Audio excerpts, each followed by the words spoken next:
So Orbit asked us to come and kind of talk a little bit about data. Data is kind of the theme for today. Rob obviously talked about a lot of it in the keynote. We're trying to give you kind of more of a brokerage example of how brokers are using some of this, and I'll talk a little bit about some of the tools that are out there and available, and Amanda's going to come in with a little bit more about how an actual brokerage is using some of that, okay? So, Amanda asked me to lead off and just kind of give an explanation of what is data. So I'll do that. Data was a very complicated fellow. He was a pivotal character in the Star Trek Enterprise, the new next generation. Lieutenant Commander, what? Not the right data. Right, of course. Okay, Amanda? So the data that I did want Ken to talk about.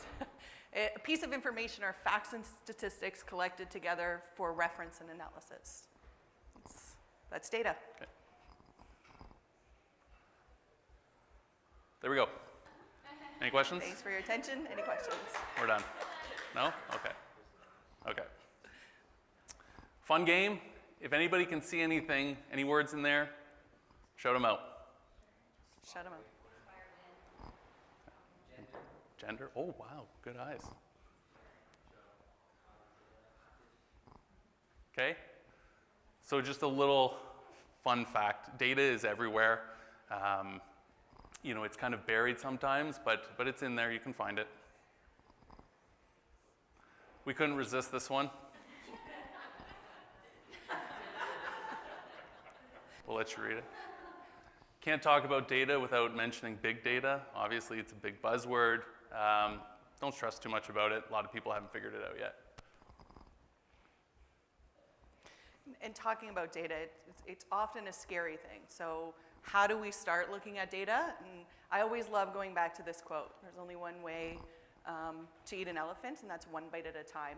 And data is exactly the same way. It doesn't have to be big. It doesn't have to be sort of big moves. It's small moves. So it's looking at the pieces that you have. So what data do you already have? What are you trying to learn? Where can you find the data? What can you do with the data? What can the data tell you? So it's little pieces and little bites at a time that get you to start using that data and get you to where you need to go with that data. So our questions to ask when we get started is really the most important two are, what do you want to know or what do you want to change? So we don't have data for the sake of data. We need that data for something. And those are the things that you want to start with when you're looking at your data. Is this me still? Yeah, go for it, yeah. Okay. So what we thought we would do is give some practical examples inside of the brokerage of how we can use data. So we're going to take a look at 3 ways that brokers can and are leveraging data now. So we'll look at leads, so leads coming into the brokerage, quoting and binding, and customer service. And we'll look at the customer service in sort of 2 standpoints, the customer service for the outside customer and our internal customers, or our teams and our employees.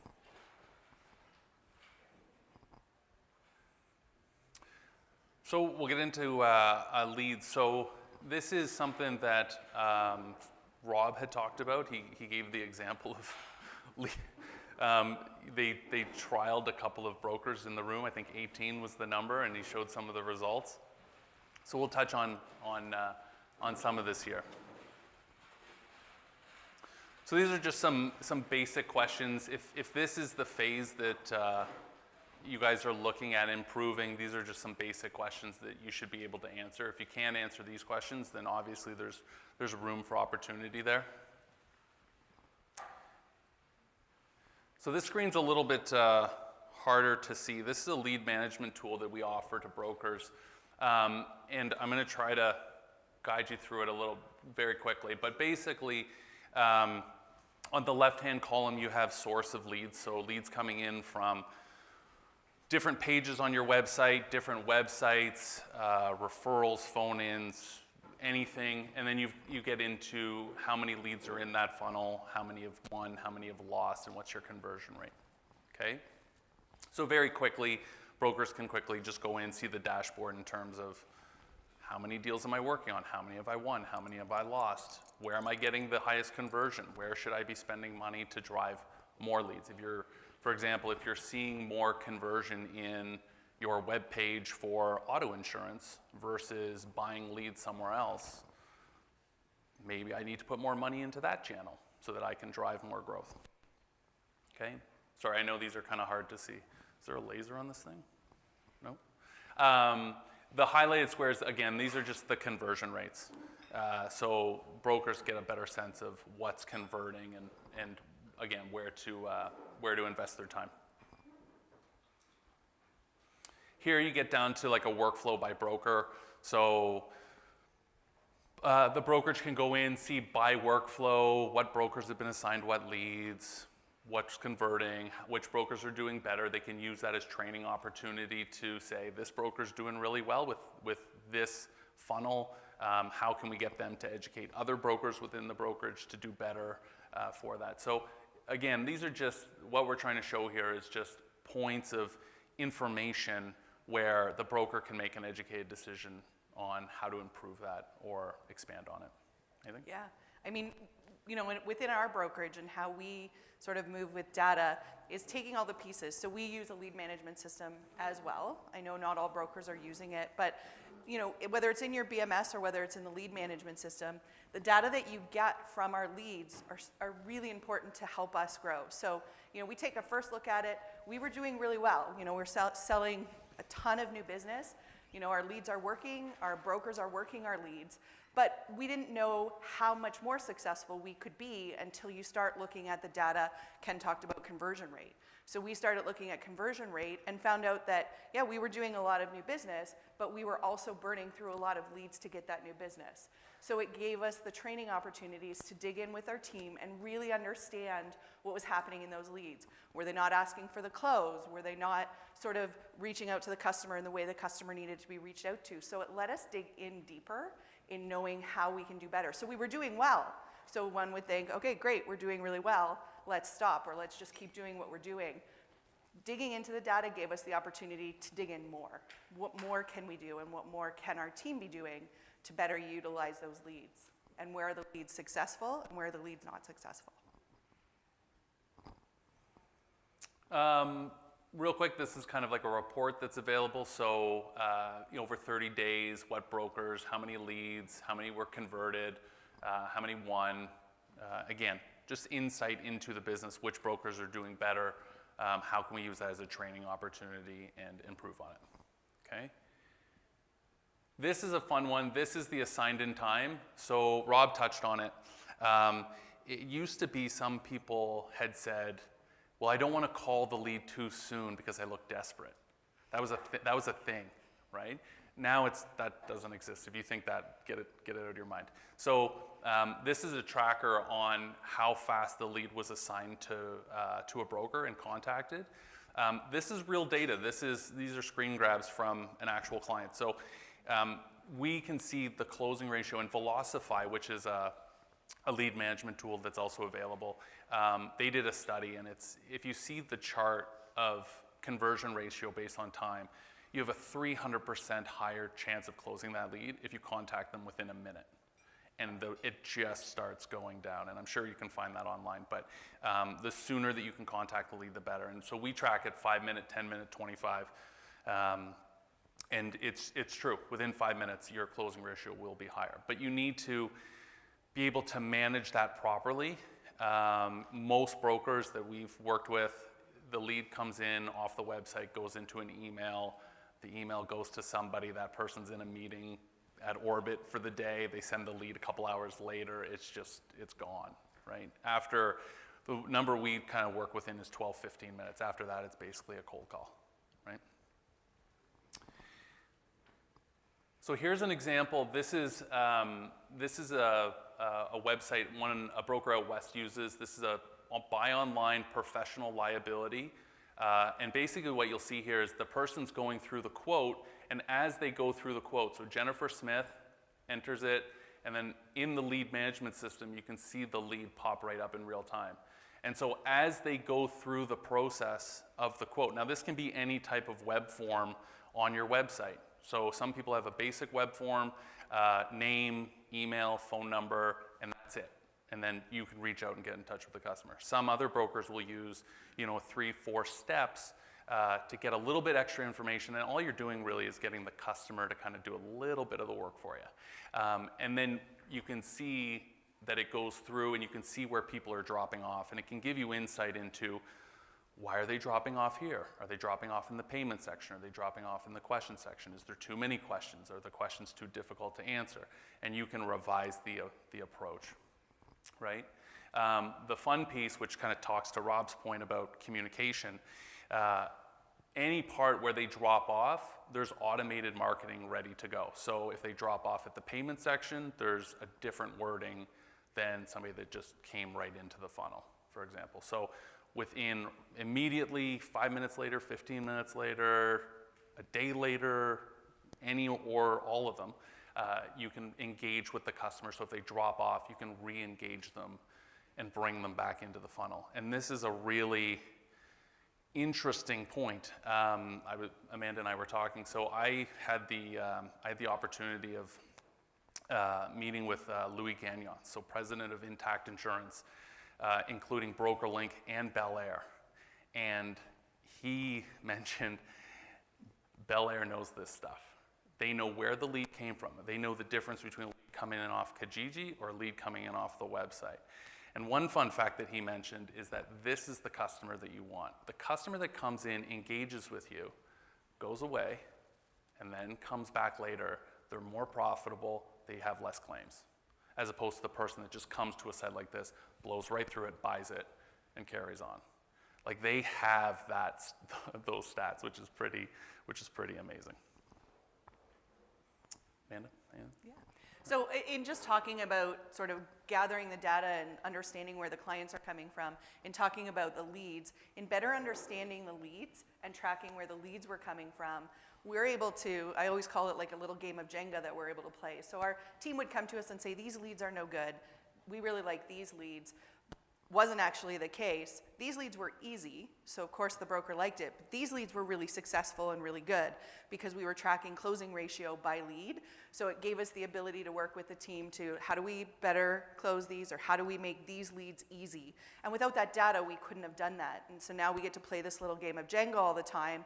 By watching how successful the leads are, we can take the lowest one out and put a better one on top and take the lowest one out. So it gives us the ability to do that, but without having the data or without tracking that, we just have to take the word of our brokers, and we could have lost a really great lead source in terms of an anecdotal, like, this isn't any good, or it's too hard, or they don't close really well. So having that allows us to work with the team, train the team, and share with the team the same data. Okay, so we're going to take a risk here. We're going to try, throughout these 3 steps, we're going to try to open it up for questions. Now, we have to manage the time. I said Amanda's the sheriff, Yeah. So you're in charge. Okay. But we felt like this type of presentation could use some questions as opposed to getting right to the end. So that's kind of, we have an hour to talk about 3 different topics, which is tight. That's kind of a little piece on leads. Anything? Any questions? Or Jacques in the front row. So you've obviously had to force your people to track all of this information. That's kind of the challenge we're running into, is in talking with our salespeople, is that to track all of that data is a large amount of time invested in the beginning. Do you really find value of it in the end? Mm-hmm. And how can I convince my sales staff to invest the time in a lead that is not going to come to fruition, or is likely not to come to fruition?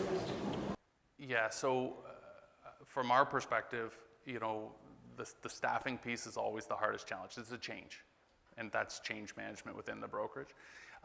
We look at automation as critical, so as much as you can automate any type of tool, the better, because any type of manual movement or entry or anything like, people don't really want to do it. We personally think that this is a huge, Rob, look at Rob's point. If anybody in the room thinks they're within that 18 brokers, like, this is how, ultimately, this is how you make money. Somebody's interested, they want to engage with you.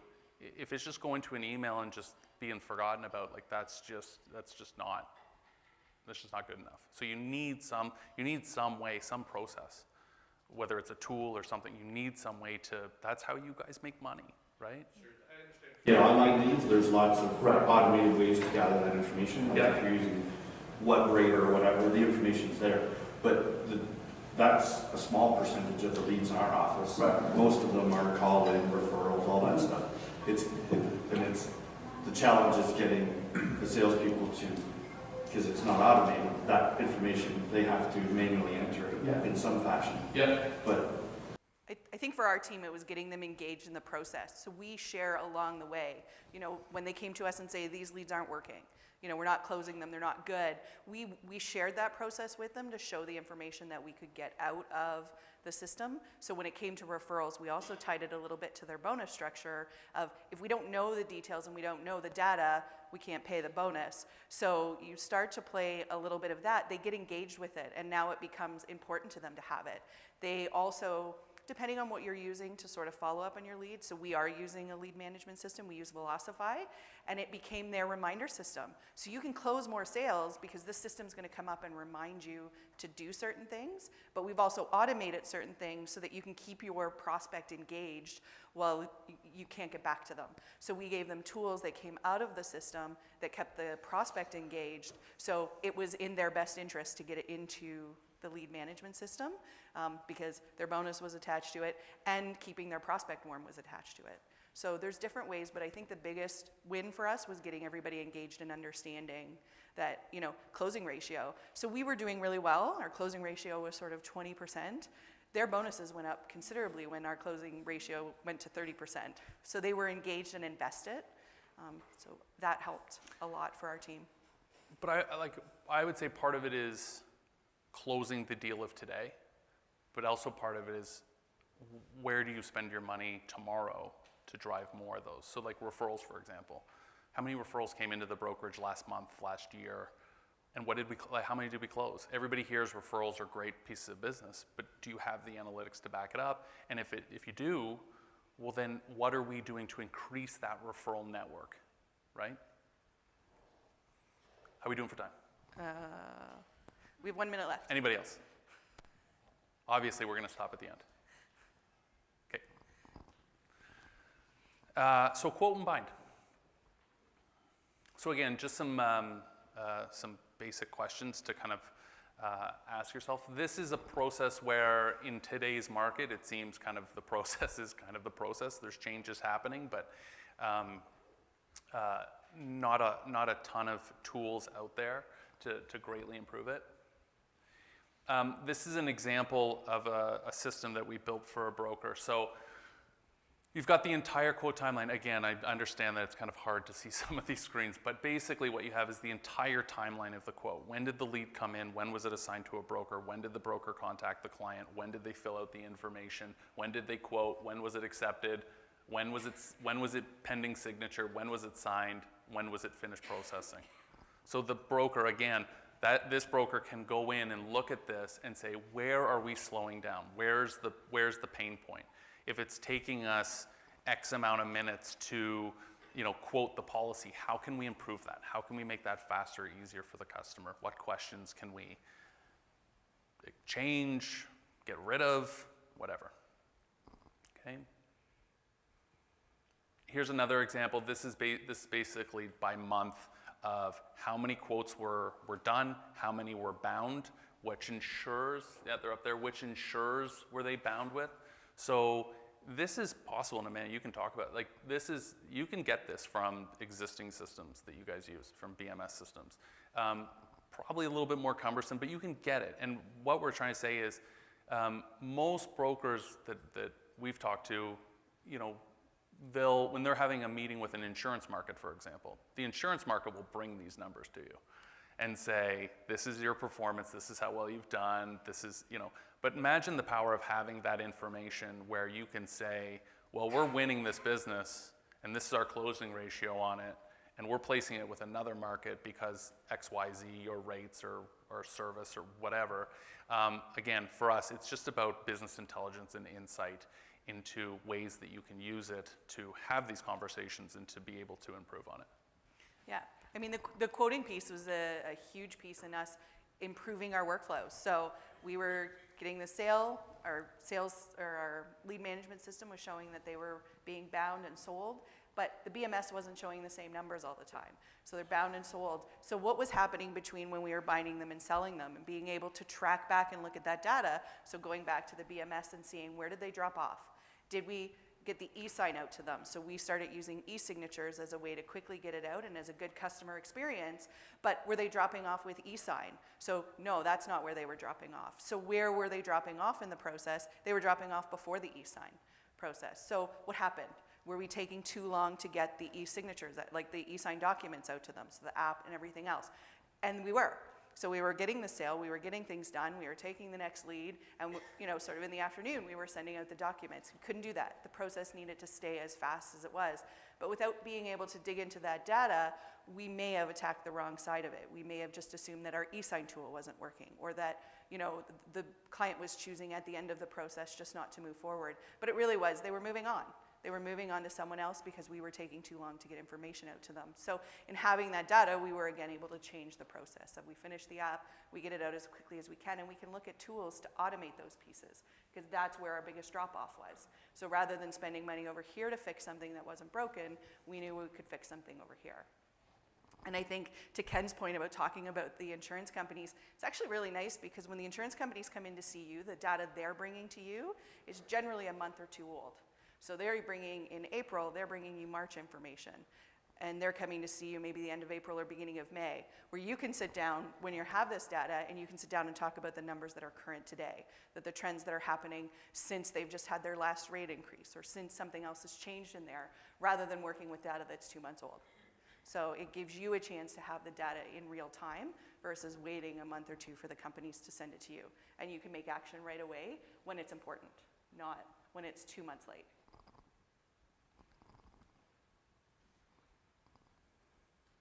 Any questions on that piece? The concern I have with going too fast is it's a complicated product for itself. Yes. And I'm doing 12 things at once, and if I miss something, my ass is on the line, my brokerage is on the line. I understand every month it can take 5 minutes, but it takes longer than 5 minutes to explain AD to somebody. How do you tackle that? So I guess is the question about sort of the whole process or just specific? And that's just. I get an app out in 5 minutes. It takes me longer than that to gather the information, complete it all, get it up to the order. So what you can do is look at where am I being hung up? So I'm not suggesting that we can always do it in 5 minutes. Every case is a little different. It's not always as cookie cutter as just here it is and here it's going out. So it's taking each situation, but how can we get it faster? So is there something I could be doing to get more of it done while I'm on the phone with the client so that now I can send it out? So that's what we were able to dig into. Why is it taking so long? Is it because I'm taking the next lead? Is it because I'm taking too much time once I've hung up from the client? So we keep the client on the phone just a little longer, make it a good experience, but keep them on the line a little bit longer. Or set better expectations. So maybe it was, yeah, I'll get that app right out to you, and then we did it. So in situations where I need to work on it a little bit further, the expectation is that you'll have the app. So were our brokers missing that?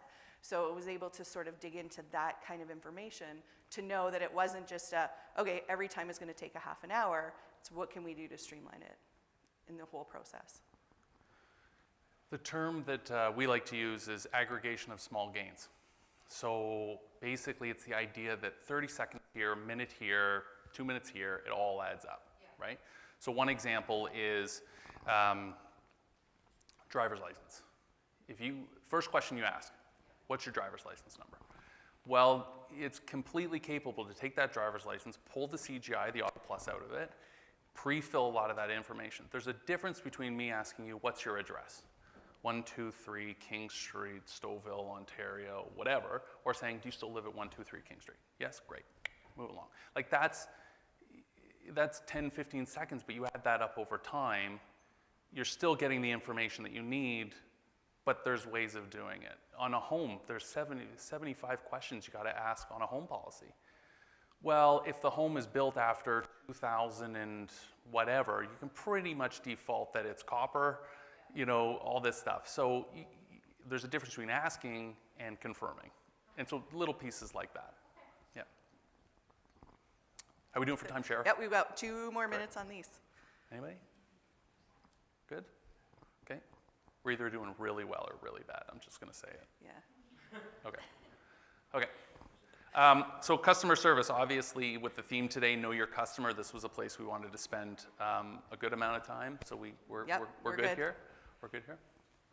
So again, a couple of questions that you can kind of ask yourself. Yeah. So, and sorry. as I said at the beginning, we just split the customer service into the 2 parts of knowing our customer, but knowing our team as well. Yeah. So here's some, different, we picked out age as one example. This is just one data point that you can use to, target a couple of different things. Value adds, occupation. I think occupation's a really interesting one. Like this is just one that guaranteed in everybody's book of business. You've got these types of people. Well, every one of those people need E&O coverage. And so if you don't know who they are, how can you, because I can almost guarantee all of you sell professional liability. So how can you educate them on that? That's a cross-sell opportunity, but nobody's really, I'm sure there's a field for that in the BMS system, but I don't think anybody really tracks that, right? So it's just looking at these little pieces of opportunity. This one little piece of data could change this. There's a fun example, Expedia. Expedia found, they did this survey, they found one question, and the question was during the payment, I think it was the payment phase, and it was just the way they worded it. They reworded it, and sales went up $12 million. Just by that one piece, but they only found that by looking at the analytics. Everybody's dropping off on this question. What is it about this question? They did some research, and then there you go. Like that's amazing to me. So here's an example. Here's an example of like pulling data, for example. So this is a system that we provide. So they can go in, search by how many people are born in the month of November, filter it by age. There you go. Like there's everybody by age. Now you can target those people for what's the average age that people are moving from tenant to home. So should I be communicating a little bit about that around that age group, right? Gadget insurance was one. This is a big product internationally. Nobody really does it in Canada. Square Trade. Has anybody ever heard of Square Trade? So Square Trade was gadget insurance. People bought it online, phones, laptops, refrigerators, all sorts of stuff. They sold to Allstate a year or 2 ago, $1.4 billion, right? And everybody in your book of business has a smartphone. That's just a data point that we find very interesting. And so Ken was sort of showing this a system specifically that they have. Well, that's ours. Yeah. That's yours, yeah. I have to. It's kind of, yeah. No, it's fair. But I think sometimes with brokers, it's letting them know that you don't always have to. Like these are great because they make it easier. And from that data, you'd be able to send out emails or texts or all different sort of forms of media. But the information is also in your broker management system or should be in your broker management system. And so we don't need a fancy system to start using data. I think that's important. I think sometimes, we sort of get stuck like the elephant of where do we take that first bite? And so I just wanted to grab the same stuff from our broker management system. So we use Power Broker, so fairly basic system, but very functional for our organization. And I was able to pull a report, maybe not quite as quickly as Ken could pull it, but I know all of our clients and now have an idea of what our book looks like. So now by knowing the age of our book, I know now how we can action it or what we can do with it. So we certainly have a much younger book, probably than more brokers. I think more brokers would be heavy on the other side. So, but we can action it now. We have our largest sort of group of clients is the 26 to 35 age range. Well, what's happening in there? They're getting married, they're having babies, they're buying houses. So we know that 25% of our book is in that prime stage for reaching out to them. So we know where to put our resources. We're not going to put our resources to the other end where we have clients who are established and who are sort of already built up and have all their products. We're going to focus our attention on this side of the wheel, and how do we make this side of the wheel, and how do we action this side of the wheel.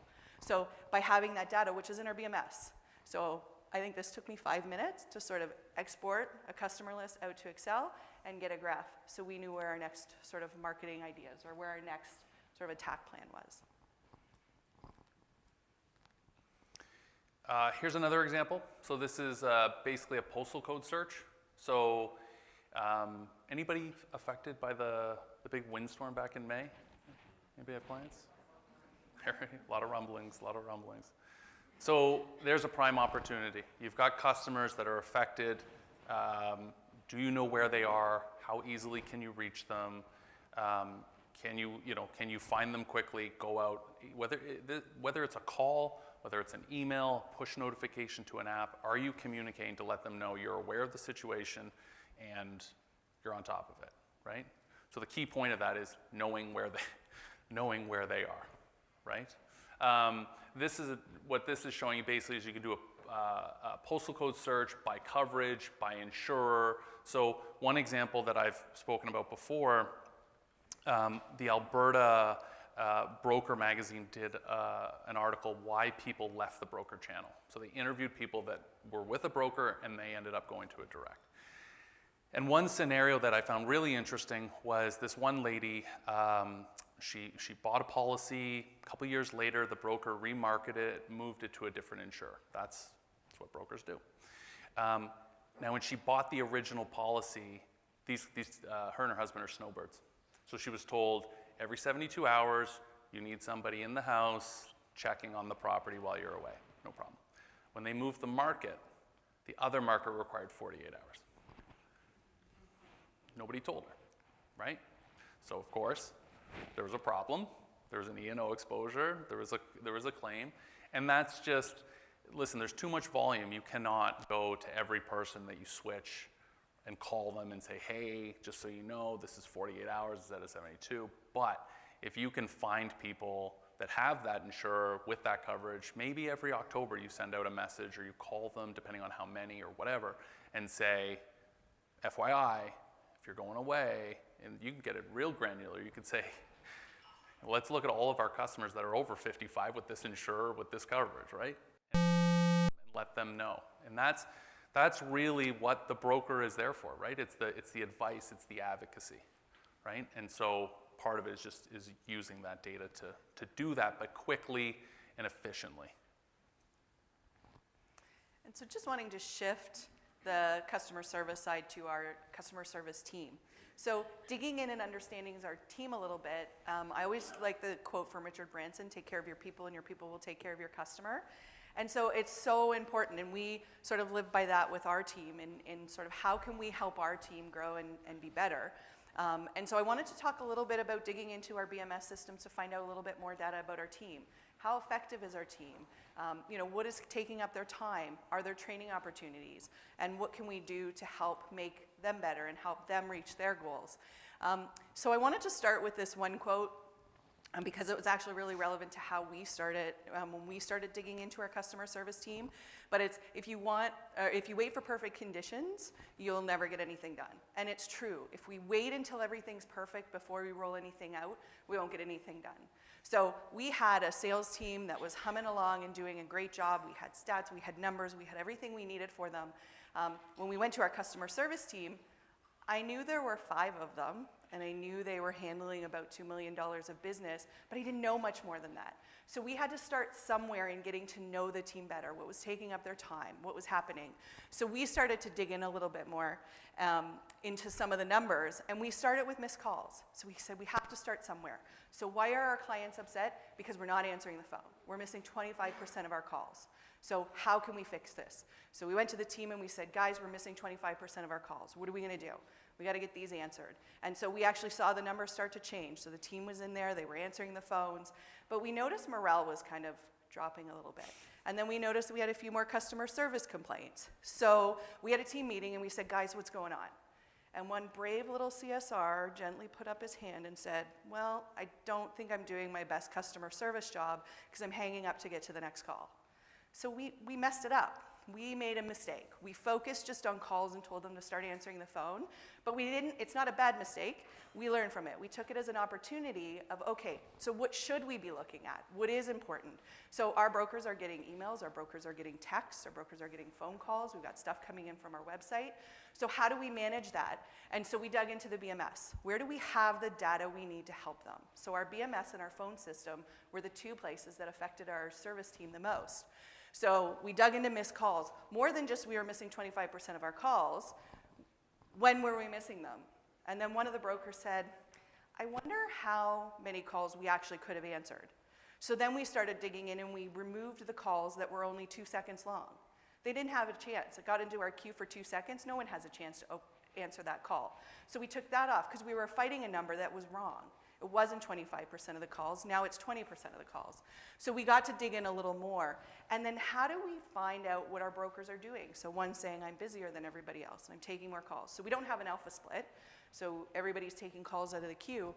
How do we measure that? So then we actually started looking at abayances. Everybody has abeyance or activity in their system.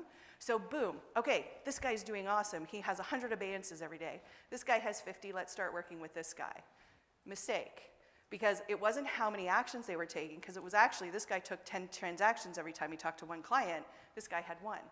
So it was the opposite. This guy was our superstar and needed to teach everybody how to get everything done in that one transaction. So that's where our unique client served came in. So we actually just brought down our abeyance list and said, it doesn't matter how many times we talk to a client, how many individual clients do we talk to? And this started giving us a number that we could start to work with. So our junior brokers started to have a consistent number around 10 and 11. So as they were learning and getting, okay, they were helping 10 unique clients. Our senior brokers, you can see, were a little bit higher, and most of them were sort of sitting at the 15 and 16. We have one who kind of sits at 21, so we start pushing everybody to 21. She's a unicorn. She just has the ability to manage a million things at once, and she likes to get away from her kids in the evening, so spends an hour connecting to finish off the little bits. So 21 was a wrong number, but in starting to engage and starting to use this data, we were able to actually make some change, give the team what they needed, and it was stuff we had. There was nothing fancy and nothing that we changed a few abeyance codes to make sure that they were logging them properly, but really nothing changed, and it was data we had all along. So in continuing, so if we want to go to the next one, what else can we look at? So outstanding abayances. So our team was happier. They were understanding where their time was going. Our customers seemed to be happier, but we needed to know. So the first one was making sure that abayances, so people were taking care of the new customers coming in, but we needed to make sure they were taking care of the customers they'd already started. So quickly, everybody needs to be 0 at the end of the week, and now I know who we're talking to. How can we get, so it is junior broker 4, need to take 2 less calls so he can get to his 44 abayances. So a lot of data that we could actually action and get our team sort of working and more engaged. And then, and I kind of give credit to an Orbit meeting that I was at a couple years ago where we learned about Delighted. So we needed to know if all the stuff we were doing was actually making our customers happier. So didn't spend a lot of time, and that's one of the things I think that's important is we made some mistakes along the way, but we moved quickly. So we paid attention to sort of what was happening, we stayed engaged with it, and moved quickly when things needed to change. And so we thought, you know what, we need something. So we started with our NPS score, and watching it has had a huge effect on the team as well. Because the team now also knows that not only do they just have to pick up the phone, but they have to make the client happy at the end. Because every email we send out after our transaction has the ability for the client to come back and let us know what we're doing. And to make sure it was, or sort of what proved to us that it was working, is in the month of April, we said to our team, every week in our team meetings, you guys are going to bring us your most exceptional customer experience. So something that you did for your customers that was exceptional. The weeks that we were doing that had our highest NPS scores ever. So that was when we hit our 92. I'm not sure if everybody knows sort of NPS score, but an NPS score of 30 or more is considered sort of world class. So a 92 NPS score is pretty amazing. Net promoter score. Pardon? Net promoter score, yes. right? Thank you. Yeah. Thank you. So, and then we broke it down by broker, just so that we could help work with them. So 50 is a pretty good score, but everybody else is getting 100. So how can we work with senior broker number 2 to get 100?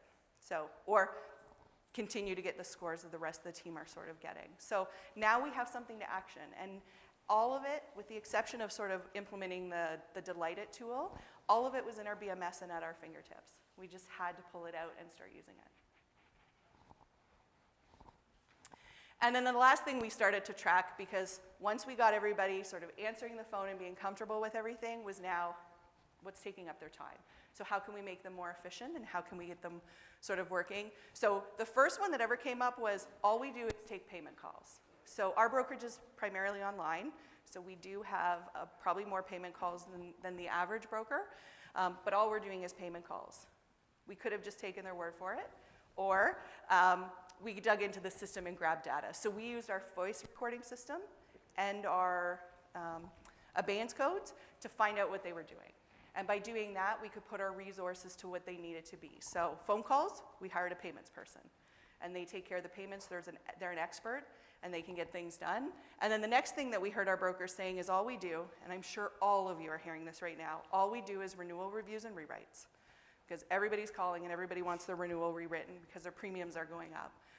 You'll notice from the numbers that's not exactly accurate. So now I know we're going to spend a lot of time refining our remarket process. Because if they're telling me it's taking up most of their time, then we're doing something wrong. So, because policy change is actually what's taking up a good chunk of their time. So, just gives us something to action with the data we have already available in our system. Did anybody else notice that Mitchell & Wales super impersonal, senior broker 5, junior broker 2? Like, this is what you call these people? I didn't want to embarrass any of our Super team. bad. Like, they get all blushy when we tell them how good they're doing. So. I thought that's what you call them. No, not at all. They have Right. real names. Junior broker 2, pick up the phone. Senior broker, no. Okay. All right. And I'm upset sometime, no. How we're doing? We're good for time. We're good. Yeah, we did got good. 5 minutes. We did I know. well. All right. Any questions? Bad data coming out of your VMS. So it's not what you put in right, you're not going to get it out right. So what is that? I think it's, like for us, it's working with our BMS vendor is a big help. That's where we usually start. So what can we correct or what can we fix? Some of it becomes part of performance. So if it is data we need, so abeyances is a big one because you saw we use it quite a bit. So abeyances was a big one. It just becomes part of their performance. So performance is based on how many policy changes you do or how many rewrites you do. They're going to put it in the BMS, right? Because they want credit for every rewrite and BMS or policy change that they do. So working with the team, but I think getting close with the BMS vendors and what can we do. So one was customer sense field in our system was missing all the time. Our brokers weren't putting it in. So we actually just went to the BMS vendor and said, hey, is there a way to automate this? So they did. So it comes up automatically when you start a new client. And then they backdated all of it to just say, hey, let's make the customer sense the first time we had an abeyance. So data might be a little off, but for the most part, there's always going to be an abeyance when you start a client. So we were able to get that filled in. That's, anything you can automate, the better, because we know people spend as little time manually entering stuff as possible. To Amanda's point, we have a client that wanted to do a loyalty program. So they went into their BMS system to look at how long have clients been clients of that brokerage so that they could offer, a 1-year, 3-year, 5-year tier kind of thing.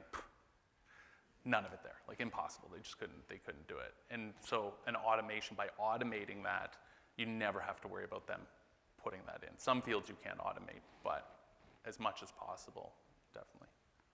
I was just going to ask, so in the event that staff are keying in poor data, do you ask them to change it or improve it, or like how do you deal with those sorts of situations? For us, especially if it becomes sort of part of performance, it's at what gets measured gets done piece. So by measuring it. So cancellation was a big one in our office. We needed to know why we were losing business. And so the cancellation field, please put in the reason for cancellation every time. And they weren't doing it. So every week we run a report to make sure that it's done, and we send out to each person that it's not. And I can sort of now report that we have very few missed pieces of data in there because we just kept on, it became a habit. And so there's a lot of work on our end sometimes to get that habit made, but you can't let it go. If you're like, fill in the cancellation field and just walk away, that's sort of the result you're gonna get to. They're gonna start to walk away as well. So spending some time making it sort of top of mind for them, and then it becomes habit. Any other questions? Can you clarify on that Expedia field? What was it? I can't remember. I can find, come talk to me afterwards. I can, if you, yeah, I'm sure if you Google it, you could find it. Was the billing page where they were entering the billing information? I'm pretty sure, yeah. Underneath the name field, there was an optional field called company, and people Yeah. thought they should put in their banking company. Right. And then their banking address. Yeah. That was causing credit card failures, and that led them to cancel the whole Yeah. process.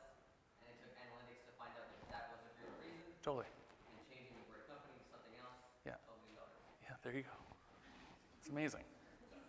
And but you'd never know that if you didn't see, oh, people are dropping off here, right? Like, we need to make a change here. Because, even in our own world, systems exist where you don't know the customer until they get to the end of the process. So take a web form on your website. You can have the most beautiful web form on your website to start the lead process. 50% of people aren't going to get to the end of it. And this goes for applied web rater, this goes for any online quoter. 50% just aren't going to get it. It doesn't matter how amazing it is. What are you doing with those people that are obviously showing interest and then dropping off? The thing I always say is, this is insurance. This isn't electronics or fashion. People are not, if somebody lands on your webpage, they're pretty much looking to buy insurance. Like, there might be a few case scenarios where they're not, but it's very high. Somebody gets on your webpage, they are buying. And so if they put in their name on your website, if they don't get all the way to the end, how are you engaging them to try to nurture that relationship?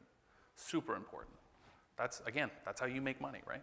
So, any other questions? Yeah. What's the best way to track data on warm transfers? So like obviously those lead systems track digital. But if someone's calling into reception or reception is transferring them, how does that? For us, it's still like it is a manual entry. Yeah, somebody just goes and opens a new quote, puts in the name and the email, and just like starts the process. Ideally, it comes the automation piece is the customer puts it in online, it gets in there. But if somebody's calling or if it's a referral, you still want to get it into the system to be able to track as a whole. Like, it doesn't seem like it might not be a big deal if I don't put this one in, but as a whole, it's the insight that you're going for, right? I would say that's your workflow. Like, we can't. And Yeah.